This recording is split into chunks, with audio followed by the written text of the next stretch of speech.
જી ખાસ કરીને આજે લોકોને સપનું હોય છે કે પોતાનું ઘર જોઈએ અને આજે લોકોને મકાન નથી મળી રહ્યા, શું કહેશો?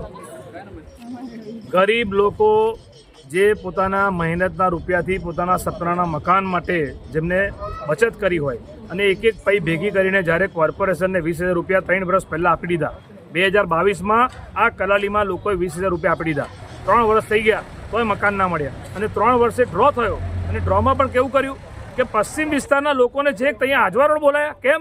કારણ કે શહેરના મેયર ને ધારાસભ્યોને સાંસદોને ફોટો સેશન કરાવો તો તમે 700 થી 800 લોકોને અહીંથી તમે લાંબા ત્યાં કર્યા. એ 4 નેતાઓ અહીંયા કેમ ના આવ્યા? જ્યારે સર સયાજીરાવ ગૃહમાં ડ્રો હતો ત્યારે એ નેતાઓ ના આવ્યા, એમની પાસે સમય નહીં હોય ત્યારે નેતાઓ માટે સ્પેશિયલ પબ્લિકને ત્યાં બોલાવે. આવું તો અનગઢ વહીવટ ચાલે છે. અને ડ્રો કર્યો કઈ જગ્યાનો કે જે 1900 મકાન હજુ બનીને તૈયાર જ નથી.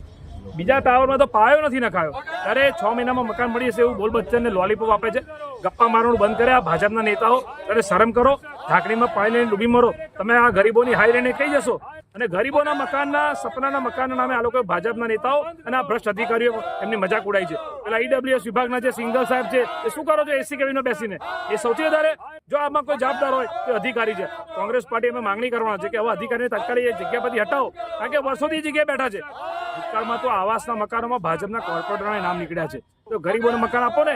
જે સયાજીપુરામાં ટાવર તૈયાર 10-10 વર્ષથી ખખડધજ થઈ ગયા, જ્યાં મકાન તૈયાર હતા ત્યાં ગરીબોને આપ્યા નહીં અને જ્યાં મકાન તૈયાર થયા નથી એના ડ્રો કરી રહ્યા છે. આવું તો અનગઢ વહીવટ ચાલે છે આ ભાજપના રાજમાં.